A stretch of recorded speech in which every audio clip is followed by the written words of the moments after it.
மகாபாரத யுத்தத்தின் போது கர்ணன் தன் நண்பன் துரியோதனனின் பக்கம் நின்று போரிட்டான். ஆனால் கர்ணனை பாண்டவர்களின் பக்கம் வந்துவிடும்படி கண்ணன் உள்பட பலரும் அழைத்தனர். ஆனாலும் கர்ணன் செல்லவில்லை. ஒரு கட்டத்தில் தான் துரியோதனனின் பக்கம் நிற்பதில் என்ன தவறு இருக்கிறது என்ற எண்ணம் கர்ணன் ஆழ் மனதை துளைத்தது. கர்ணன் தன்னுடைய இறுதி கட்டத்தில் நெஞ்சில் அம்பு பாய்ந்து விழுந்து கிடந்தான். அப்போது அவன் முன் கிருஷ்ணர் விஸ்வரூபமாக காட்சி அளித்தார். அந்த நேரத்தில் தன்னுடைய ஆழ் மனதை துளைத்த கேள்விகளை கண்ணனிடமே கேட்டான் கர்ணன். கர்ணன் கண்ணனிடம், "கண்ணா, என் தாயார் நான் பிறந்த நேரத்தில் என்னை ஆற்றில் விட்டுவிட்டார்.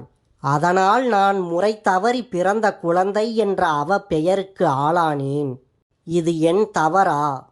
நான் சத்திரியன் அல்ல என்று கூறி துரோணாச்சாரியார் எனக்கு கல்வி கற்றுத்தரவில்லை.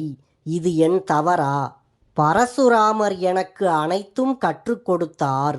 ஆனால் நான் பிராமணன் இல்லை என்பது பரசுராமருக்கு தெரிய வந்ததும் நான் படித்த அனைத்தும் மறந்து போகும் என்று அவர் எனக்கு சாபமிட்டு விட்டார்.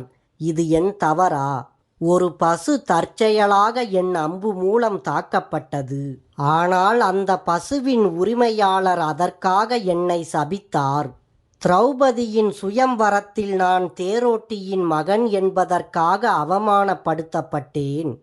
என் தாயாரான குந்தி கூட இறுதியில் தன்னுடைய மற்ற மகன்களை காப்பாற்றும் நோக்கத்தில்தான் என்னை தேடி வந்தார். இப்படி சுற்றி இருப்பவர்கள் அனைவராலும் நான் வஞ்சிக்கப்பட்டேன். அப்போது துரியோதனன் ஒருவன்தான் என்னிடம் அன்பு காட்டினான். அவனால்தான் எனக்கு ஒரு கௌரவம் கிடைத்தது. அதனால் அவன் பக்கம் நான் நின்றதில் என்ன தவறு இருக்கிறது என்று கர்ணன் கண்ணனிடம் கேட்டான். அதற்கு கர்ணனுக்கு பதில் அளித்த கிருஷ்ணர், "கர்ணா, நீயாவது பரவாயில்லை. ஆனால் நான் ஒரு சிறையில் பிறந்தேன். என் பிறப்புக்கு முன்பே எனக்கு மரணம் காத்திருந்தது. நான் பிறந்த இரவு அன்றே என் பெற்றோரிடமிருந்து நான் பிரிக்கப்பட்டேன். நீ சிறு வயதில் இருந்து வாள், ரதங்கள், குதிரைகள், வில், அம்புகள் ஆகியவற்றின் இரைச்சலை கேட்டு வளர்ந்தாய். ஆனால் நானோ மாடு, கொட்டில், சாணம், வைக்கோல்களுக்கிடையே வளர்ந்தேன். நான் நடக்க ஆரம்பிக்கும் முன்பே என்னை கொல்ல பல முயற்சிகள் நடந்தன. எனக்கு நல்ல கல்வி இல்லை, பயிற்சி இல்லை. ஆனால் எல்லோரும் இங்கு நடக்கும் பிரச்சனைகளுக்கெல்லாம் நான் தான் காரணம் என்கிறார்கள். நீங்கள் ஆசிரியர்களால் மதிக்கப்படுகிற போது நான் எந்த கல்வியையும் பெறவில்லை. நான் என் 16 வயதில்தான் ரிஷி சாந்தீபனி குருகுலத்தில் சேர்ந்தேன். நீங்கள் விரும்பிய பெண்ணை திருமணம் செய்து கொண்டீர்கள். ஆனால் நானோ நான் விரும்பிய பெண்ணை திருமணம் செய்யவில்லை. என்னை நேசித்த பெண்களையும் கொடியவர்களிடமிருந்து நான் காப்பாற்றிய பெண்களையும் திருமணம் செய்து கொண்டேன். ஜராசந்தனிடமிருந்து என் மக்களை காப்பாற்றுவதற்காக யமுனா நதிக்கரையில் இருந்து தூரமாக என்னுடைய முழு சமூகத்தையும் நகர்த்த வேண்டி இருந்தது. நான் ஓடிப்போன ஒரு கோழை. துரியோதனனுடன் போரிட்ட நீ வெற்றி அடைந்திருந்தால் உனக்கு நிறைய பொருள், நாடு, சேனை, கௌரவம் கிடைத்திருக்கும்.